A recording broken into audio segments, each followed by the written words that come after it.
ஆண்டவராகிய இயேசு கிறிஸ்துவின் இனிய நாம் மகிமைப்படுவதாக இந்த நாளிலும் உங்கள் யாவரையும் பார்ப்பதில் மிகுந்த சந்தோஷம். இந்த காலவெளியில் ஒரு காரியத்தை ரொம்ப அழகாக தாவீது சொல்கிறார் பாருங்களேன்.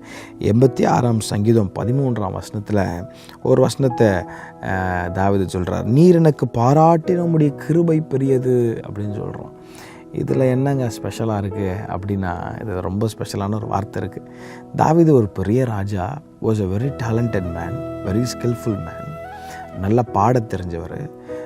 ஆடு மேய்த்து கொண்டிருந்த அவரை கர்த்தர் ஆல் ஆஃப் சடன் வாழ்க்கையை மாற்றி அரசனாக உட்கார வச்சிருக்கிறாரு.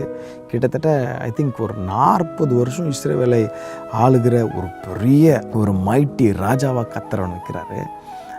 அவனுக்கு இருக்கிற அரண்மனை என்ன, கேதுரு மரத்தால் செய்யப்பட்ட கட்டில், இப்படி பல விதமான ஆசீர்வாதத்தை தாவீதுடைய வாழ்க்கையில் கர்த்தர் குமிச்சிருந்தாலும், தாவீது உண்மையாகவே என்ன சொல்லியிருக்கணும்? அன்றைக்கி ஆடு மேய்த்து கொண்டிருந்த எண்ணெய் இப்படி மாய்ச்சிருக்கிறீங்களே, அதுக்கு நன்றி சொல்லியிருக்கலாம். இல்லை ஒன்றும் தெரியாமல் இருந்த எண்ணெய் என் சகோதரர்களுக்கு மத்தியில் அபிஷேகம் பண்ணினீங்களே, என் தலையை உயர்த்தினீங்களே, சத்துருக்களுக்கு முன்னாடி என் தலையை உயர்த்தினீங்களே, அதுக்கு நன்றி சொல்லியிருக்கலாம்.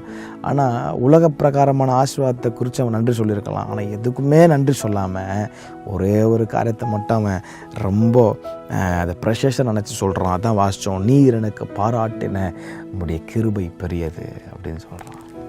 பாருங்கள், இப்போ தாவீதுடைய வாழ்க்கையில் அந்த கிருபை பெரிய காரியங்களை செஞ்சிச்சு.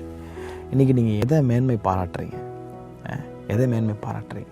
தாவீது ஒரு நல்ல எக்ஸாம்பிளுங்க. பயங்கரமான ஆசீர்வதிக்கப்பட்ட ஒரு மனுஷன். ஆனால் அந்த ஆசீர்வாதம்லாம் எனக்கு பெருசு இல்லை, இந்த ஆசீர்வாதத்தை கொடுத்த உங்களுடைய கிருபை எனக்கு பெருசு ஆண்டவரே, உங்களுடைய கிருபை எனக்கு பெருசு ஆண்டவரேன்னு சொல்லி கிருபையை மேன்மைப்படுத்துகிறான். அவருடைய பரிபூரணத்தினாலே நாம் எல்லாரும் கிருபையின் மேல் கிருபை பெற்றிருக்கிறோம் என்று வசனம் சொல்லுது.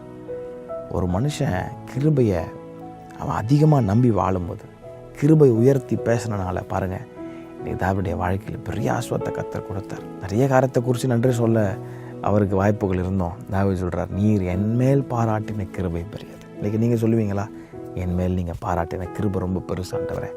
சொல்லி பாருங்கள். கிருபையின் மேல் கிருபை தந்து கர்த்தர் இன்னும் உங்களை உயர்த்தவர் போதுமானவராக இருக்கிறார். கர்த்தர் தாமே உங்களை ஆசீர்வதிப்பாராக. ஆமென்.